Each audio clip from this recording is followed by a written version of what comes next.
Hello everyone, welcome to my home study 2356 channel. आज हम लोग पढ़ने वाले हैं ग्राफीय विधि से गति के तीनों समीकरण की उत्पत्ति करना। चूँकि मैं आप लोगों को 3 विधि से गति के समीकरण का स्थापना करना सिखाऊंगा। कृपया इस वीडियो को लाइक करें, शेयर करें और कमेंट करें।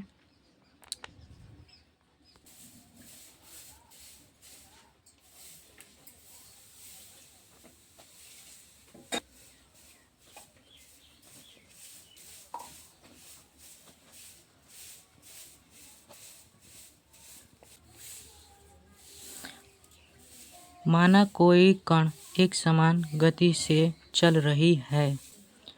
गति प्रारंभ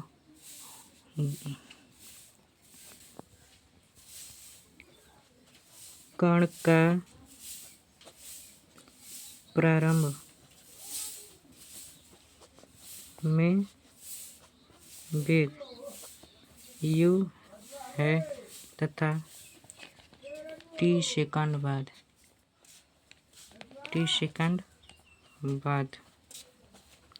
उस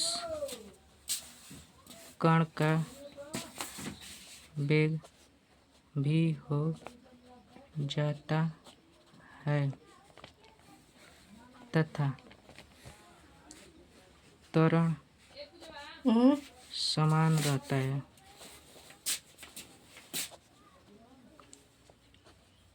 तब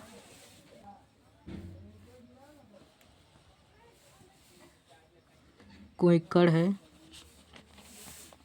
जो t सेकेंड में प्रारंभ के t सेकेंड में वह दूरी u तय करता है। u प्रारंभ में उसकी दूरी माने कि प्रारंभ में वह u वेग से चल रहा है और t सेकेंड बाद t सेकेंड जीव ही बीतता है, वह अंतिम वेग v से गति करने लगता है। प्रारंभ में उसका वेग u था और अंत में उसका वेग v हो जाता है। तो यहाँ वेग परिवर्तन कितना होगा? v माइनस u होगा ना, ये at के बराबर होगा। इसका नेमिंग कर दो। इसको O मान लो, इसको A मान लो, B मान लो, C मान लो, D मान लो। ठीक। चूँकि इस त्रिभुज में CBD में अगर tan थीटा मान लेते हैं, इसको tan थीटा तो tan थीटा बराबर लंब बटा आधार होता है, तो v minus u by T हो सकता है। और चूँकि ढाल A को प्रदर्शित करता है तो हम लिख सकते हैं त्रिभुज CBD में tan थीटा इक्वल टू लंब बटा आधार t। तो चूँकि इसको जगह पे A लिख सकते हैं, ढाल है, त्वरण ढाल को प्रदर्शित करता है, और v minus u upon T हो सकता है। क्रॉस करेंगे, a इंटू टी हो जाएगा, ए टी बराबर v माइनस u हो जाएगा, v equal to u plus A T. गति का प्रथम समीकरण आ गया। गति का प्रथम समीकरण। तय की गई दूरी लिखेंगे। अब दूसरा समीकरण के लिए तय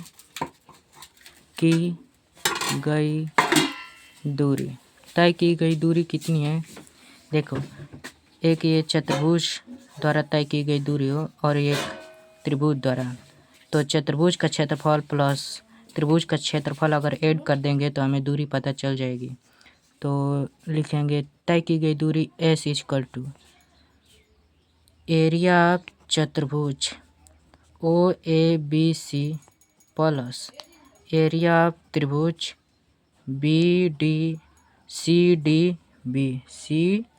CDB चाहे CBD से S equal to area of चतुर्भुज OABC 1/2 ना, लंबाई इंटू चौड़ाई होता है। तो लंबाई कितनी है? लंबाई यहाँ देखिए, लंबाई u है, लंबाई t और चौड़ाई u है, तो u इंटू टी हो जाएगा चौड़ाई इंटू लंबाई। प्लस 1/2 आधार टी आधार 1/2 आधार इंटू ऊंचाई होता है। तो आधार टी इंटू ऊंचाई AT। यहाँ पे देखो v माइनस यू बराबर AT है, तो S equal to UT plus half A हाई टी गुणा होगा तो T²। यही ना गति का द्वितीय समीकरण है, ठीक। नेक्स्ट चलेंगे तृतीय समीकरण के लिए। तृतीय समीकरण के लिए हम लोग इसको मान लेंगे एक समलंब चतुर्भुज है। तो समलंब चतुर्भुज का क्षेत्रफल बराबर होता है 1/2 दो समांतर भुजाओं का योग इंटू बीच की दूरी होता है। लिखेंगे समांतर चतुर्भुज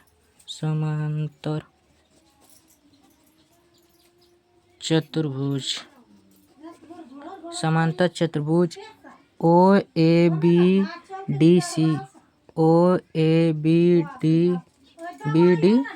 में पूरा इसको मिला देंगे तो ये भी एक समलंब चतुर्भुज हो जाएगा और ये भी दूरी को प्रदर्शित करेगा। तो इसलिए यस लिखेंगे, यस दूरी को प्रदर्शित करता है। समलंब चतुर्भुज का क्षेत्रफल 1/2 आधार होता है। आधार बेस ले लेंगे OA को मान ले बेस 1/2 आधार यस इक्वल टू 1/2 दो समांतर भुजाओं का योग, दो समांतर भुजा OC और AD ले लेंगे। OC प्लस AD इंटू बीच की दूरी OA, ठीक। S इक्वल टू 1/2 आधार दो समांतर भुजाओं का योग, तो OC ले लेंगे, OC की जगह पे U ले लेंगे प्लस AD के जगह पे हम लोग लेंगे AD के जगह पे ले लेंगे V इंटू बीच की दूरी T है। नेक्स्ट S इक्वल टू इधर लिखे थे अगले पेज पे 1/2 U plus V into T था। तो S इक्वल टू 1/2 V, इसके जगह पे V बराबर U प्लस AT होता है, लिख लेंगे। चूँकि V बराबर U प्लस AT होता है तो यहाँ पे लिख देंगे V बराबर U इंटू T। तो 1/2 हो गया U मिल के 2U हो गया plus AT into T। S equal to 1/2 यहाँ पे गुणा कर देंगे इसका, तो 2U है तो 1/2 से गुणा कर देंगे तो U हो जाएगा प्लस 1/2 AT हो जाएगा यहाँ पे T है। S इक्वल टू इसका अगर T का इसमें गुणा कर देंगे तो UT प्लस 1/2 AT² हो जाएगा। यही ना द्वितीय समीकरण है।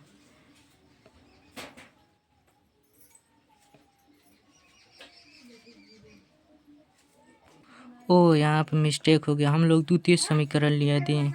यहाँ पे हम लोगों का लाना था क्या, तृतीय समीकरण लाना था। तो चूँकि S इक्वल टू 1/2 लिखे थे U प्लस V लिखे थे ना इंटू T। तो 1/2 S इक्वल टू 1/2 यहाँ V plus U plus V है, U प्लस V है T के जगह पे देखो हम लोग क्या करेंगे। गति का प्रथम समीकरण V बराबर U प्लस AT होता है। AT के जगह पे यहाँ पे V माइनस U कर सकते हैं इधर पक्षांतर करके, और A से भाग दे सकते हैं ना। तो यहाँ पे लिख देंगे T के जगह पे V माइनस U अपान में A, ठीक। इतना हो गया। S इक्वल टू 1/2 यहाँ देखो A प्लस पहला क्वेश्चन में प्लस B, दूसरा क्वेश्चन में A माइनस B का सूत्र बन गया ना। तो यहाँ लिखेंगे V² माइनस U² अपान में A, ठीक। यहाँ इस 2a का इसमें गुणा करें 2as हो जाएगा v square plus you square हो गया v स्क्वायर बराबर यू स्क्वायर प्लस 2as। तृतीय समीकरण। ठीक, ये तो पूरा था।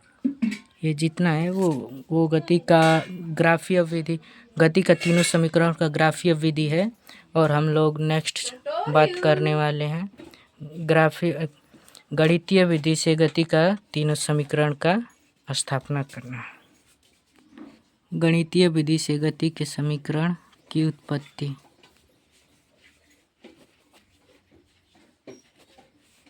तो यहाँ पे हिंदी में लिख दो, माना कोई कण टी का प्रारंभ में वेग u है और t सेकेंड बाद उसका अंतिम वेग v हो जाता है और त्वरण समान रहता है, a रहता है। तो यहाँ पे बात करेंगे सीधे मुद्दे पे। त्वरण के परिभाषा से लिखेंगे। त्वरण के परिभाषा से त्वरण का परिभाषा क्या करता है? जो त्वरण होता है वो वेग परिवर्तन के समय दर को कहते हैं। यहाँ क्रॉस सेक्शन कर देंगे, at हो जाएगा v माइनस यू हो जाएगा, v बराबर u प्लस at। गति का प्रथम समीकरण। द्वितीय समीकरण के लिए बात करेंगे। द्वितीय समीकरण के लिए लिखेंगे v बराबर, चूँकि द्वितीय समीकरण होता है, द्वितीय समीकरण s equal to U T plus half at square. हम लोग पीछे सीख चुके हैं, तो यस लाना है। तो यस किस में होता है? वेग इक्वल टू दूरी डेल्टा यस अपान टी होता है ना, वेग बराबर। तो इसका यहाँ पे कर देंगे क्रॉस सेक्शन, v हो जाएगा dt हो जाएगा बराबर ds हो जाएगा ना इसका। सॉरी, ये तो हम लोग कलन में पढ़ने वाले हैं, पहले गणितीय विधि से कर रहे हैं। तो लिखेंगे हिंदी में, माना गति प्रारंभ होने के t सेकेंड पहले का वेग v बराबर, लिखेंगे गति प्रारंभ होने से पहले का वेग u बराबर u minus u plus at। ठीक, लिखेंगे गति प्रारंभ होने के t सेकेंड बाद उसका वेग v माइनस at हो जाता है। तो औसत वेग बराबर औसत वेग क्या होता है? ये दोनों वेग को जोड़ दिया जाता है, v plus at plus v minus at। Sorry, यहाँ पे u plus at v minus at हो जाएगा। 80 से 80 कैंसिल आउट हो जाएगा, बटा में दूर होता है औसत वेग में। तो v प्लस u अपान 2 हो जाएगा, ये वेग हो गया औसत वेग। तो औसत वेग और दूरी बराबर क्या होता है? दूरी s इक्वल टू औसत वेग इंटू समय होता है। तो s इक्वल टू औसत वेग v plus a upon 2 into T हो गया।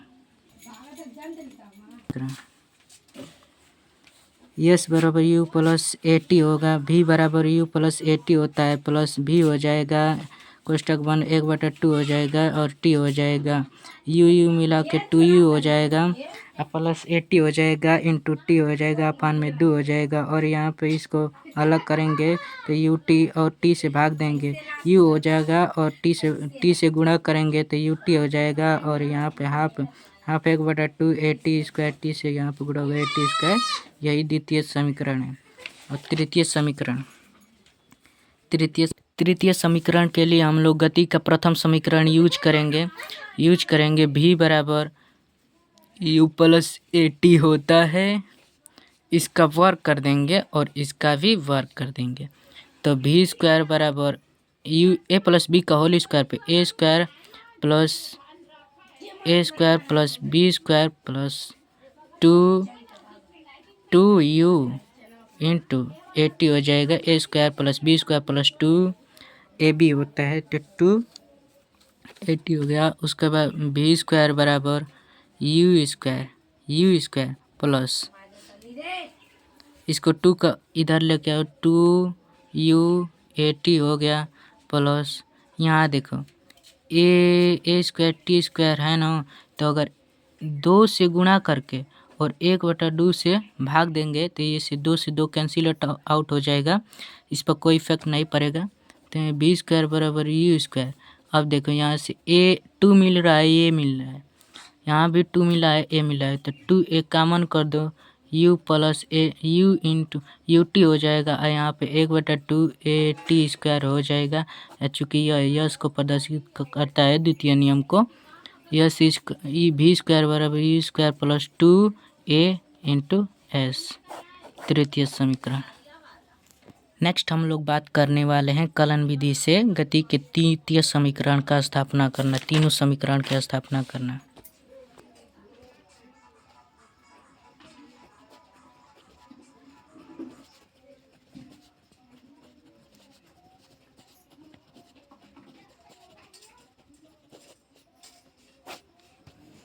तो त्वरण का परिभाषा क्या होता है? ए इक्वल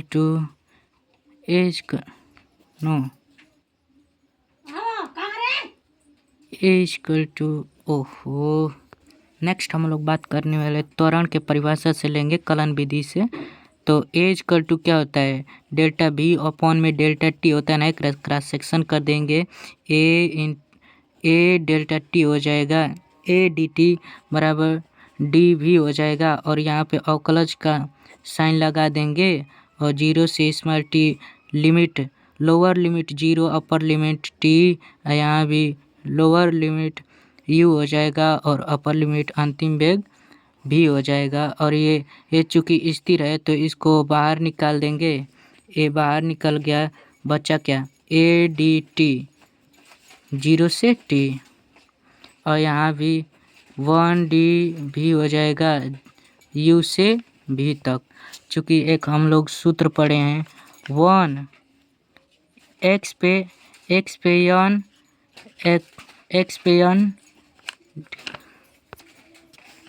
एन डी एक्स बराबर एक्स पे एन प्लस 1 अपान में एन प्लस 1 होता है। तो यहाँ पे एक्स पे 1 डी भी है, तो यहाँ भी है 1 डी टी, तो ए हो जाएगा और टी माइनस 0 हो जाएगा 0 से टी तक, और यहाँ पे भी माइनस यू हो जाएगा, चूँकि यहाँ पे एक्स भी नहीं है तो हो जाएगा, और इसका इसमें गुणा कर देंगे, भी माइनस यू हो जाएगा, भी बराबर यू प्लस 80 हो जाएगा, प्रथम समीकरण।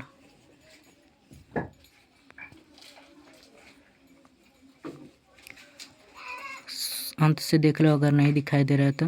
एच इक्वल टू डेल्टा भी अपान डेल्टा टी, अवकलन करेंगे, अवकलन कर 0 लोअर लिमिट 0 से टी तक ए डी टी हो जाएगा, यहाँ पे यू से अंतिम वेग भी तक डी टी, एक्स पे एन डी एक्स पे एन डी एक्स का अवकलज होता है यक्स एन प्लस 1 अपान में एन प्लस 1, तो वहाँ यहाँ लगा है 1 है और डी टी है, तो टी माइनस 0 हो जाएगा, और यहाँ पे 1 डेल्टा बटा 1 डी टी है, डी भी है, तो भी माइनस सी हो जाएगा, क्योंकि अंत उच्च में से निम्न को घटाते हैं तो भी माइनस सी हो जाएगा, और यहाँ पर गुणा कर देंगे 80 हो जाएगा, भी माइनस यू हो जाएगा, भी बराबर यू प्लस। प्रथम समीकरण हो गया। द्वितीय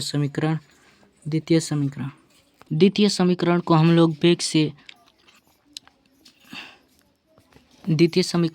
लोग वेग से निकालने वाले हैं। वेग बराबर डेल्टा एस अपान में डेल्टा टी होता है, क्रॉस सेक्शन कर देंगे, गुणा भी इक्वल टू डी टी हो जाएगा और डी एस, फिर अवकलन करेंगे,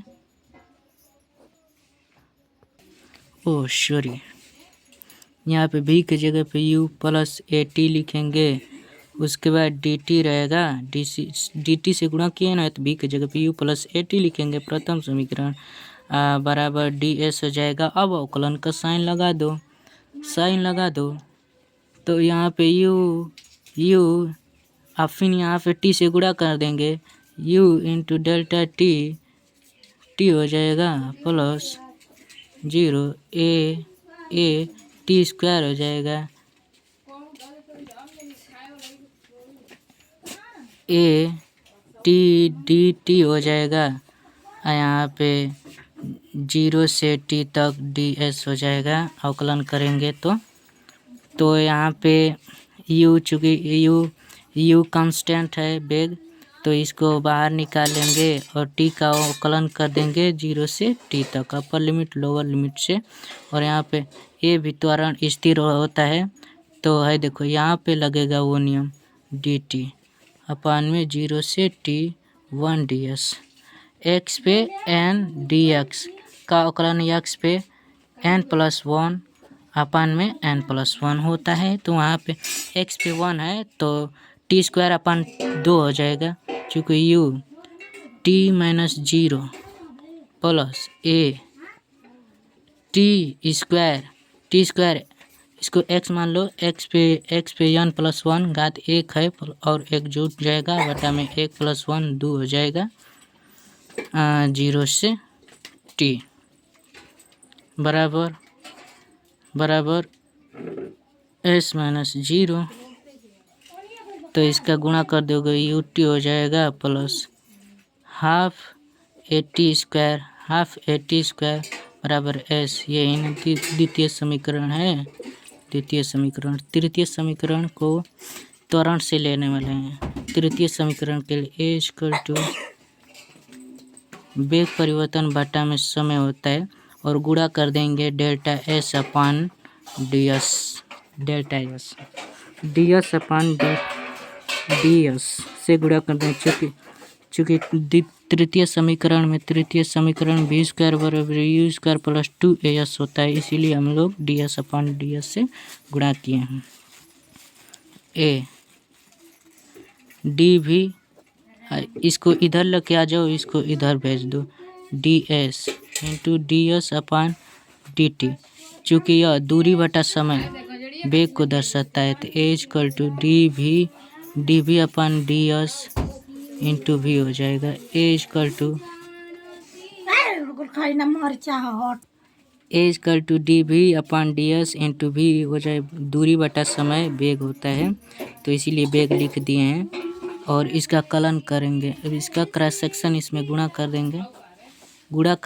ए इक्वल टू भी डी भी अपान डी एस है, तो गुणा कर देंगे A D S upon into भी डी भी, अवकलन कर देंगे 0 से टी तक, यहाँ पे यू से अंतिम वेग भी तक। चूँकि एक कांस्टेंट है बाहर निकल जाएगा और 0 से टी एस। यहाँ पे x पे v पे 1 है, तो यहाँ पे v स्क्वायर अपान 2 0 यू से अंतिम वेग v तक। ए 0 से t तक था, ए 0 से t तक था और s था, और v स्क्वायर बराबर 2 था बटा में 2 यू भी। ठीक।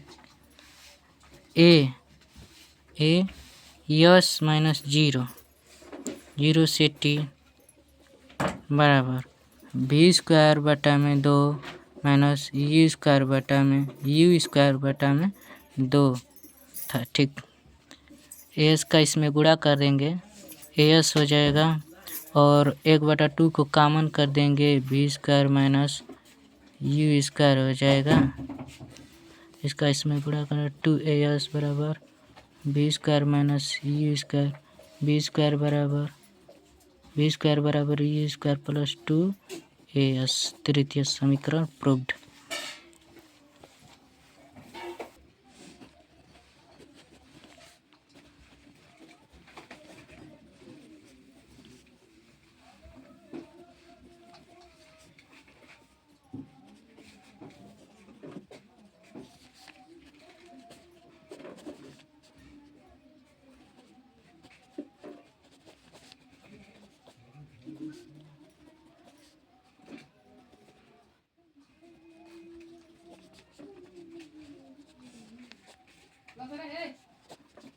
खाओ,